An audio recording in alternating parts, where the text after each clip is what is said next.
ngayon, uulitin natin siya kasi nasunog siya. Hindi wala pakikinabangan to.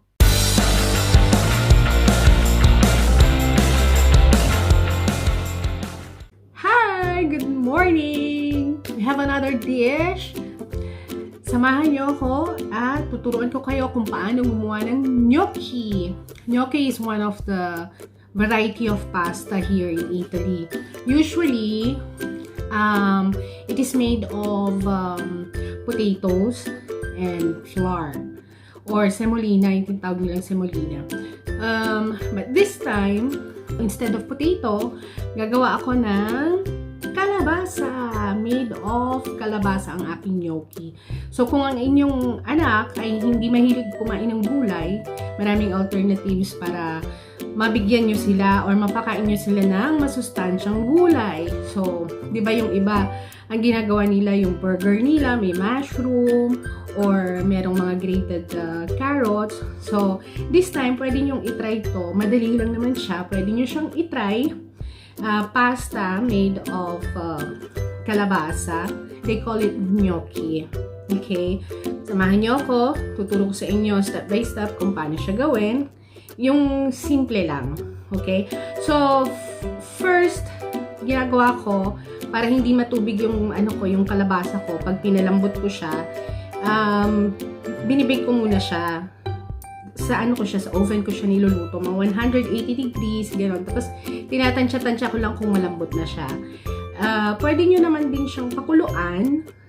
After nyo pakuluan, hanguin nyo sa water. Tapos, antayin nyo lang muna na drain yung water niya bago nyo siya scacciare. Bago nyo siya i-press para madurog siya, para mag-mash, kumbaga. So, let's go! Start na tayo!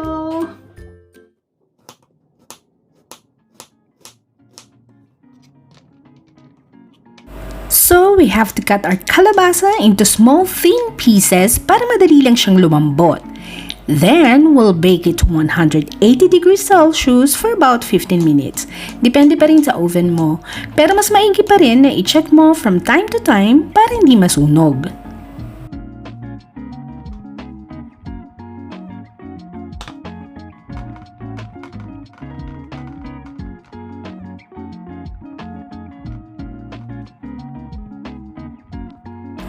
Pag malambot na ito, umpisahan ng durugin. O i-press, o i-crush, and make sure na wala itong buo-buo.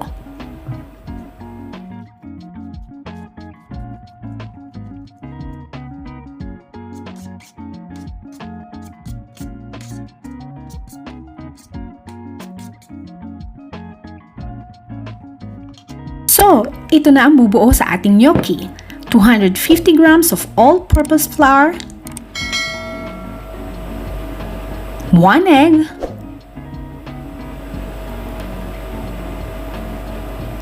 our 300 grams of kalabasa o zucca, and salt. So, just make sure lang na malinis ang ating working table. I-sanitize before and after itong gamitin. Nga pala, maidagdag ko lang na it's still a good practice if ilalagay nyo muna ang crack egg ninyo per platito to make sure na hindi hahalo ang bugok na itlog sa iba nyo pang ingredients para hindi masayang mga ito, lalo na kung magbe-bake kayo ng cake. In this case, hindi ko ginawa kasi may best before ang mga eggs dito. Okay, then we put just a pinch of salt to taste.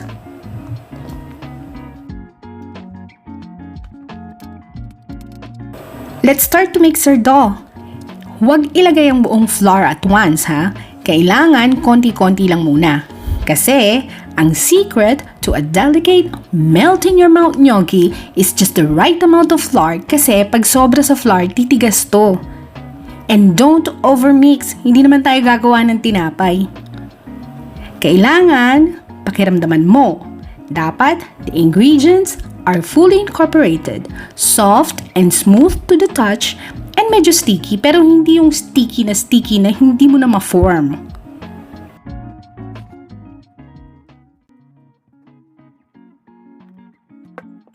Then, set aside for 30 minutes para mag-rest ang dough.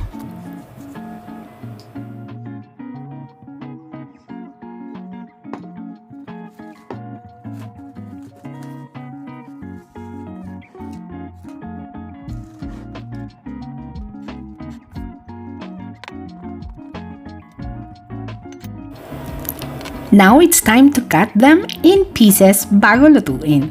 Traditionally, ang classic Italian gnocchi ay ginagamitan ng fork then press it to curl after mo i-cut into pieces. In my case, I prefer not to kasi gutom na kami.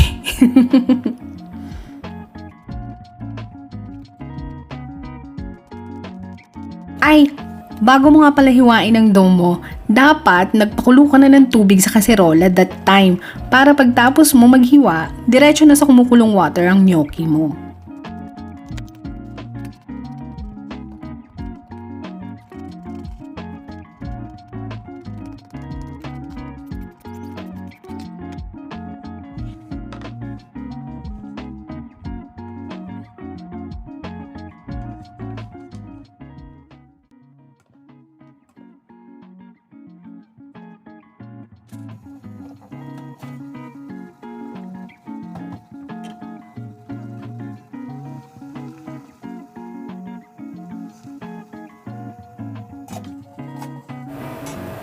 So, malalaman mo lang na luto na siya pag lumutang na siya.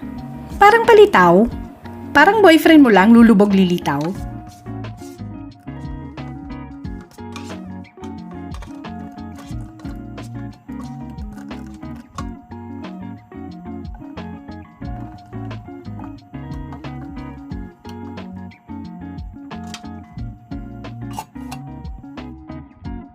Now, ready to serve!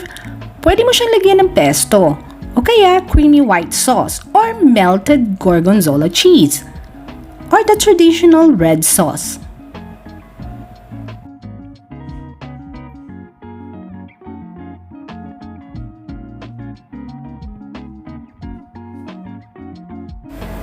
Tara, kain na tayo!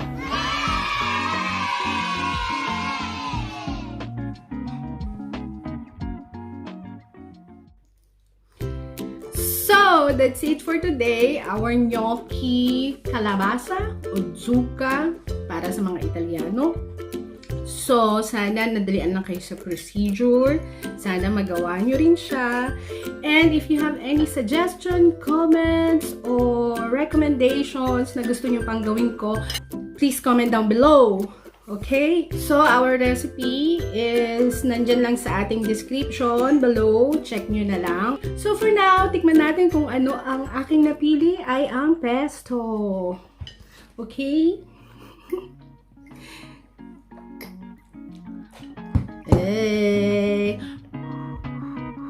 Ayoko na mapaso gaya before. Where's the spoon, Mom? Yung anak ko kumakain na. Good. So don't forget to like, share, and subscribe to Ria Italia at iba pa. Ciao, ciao!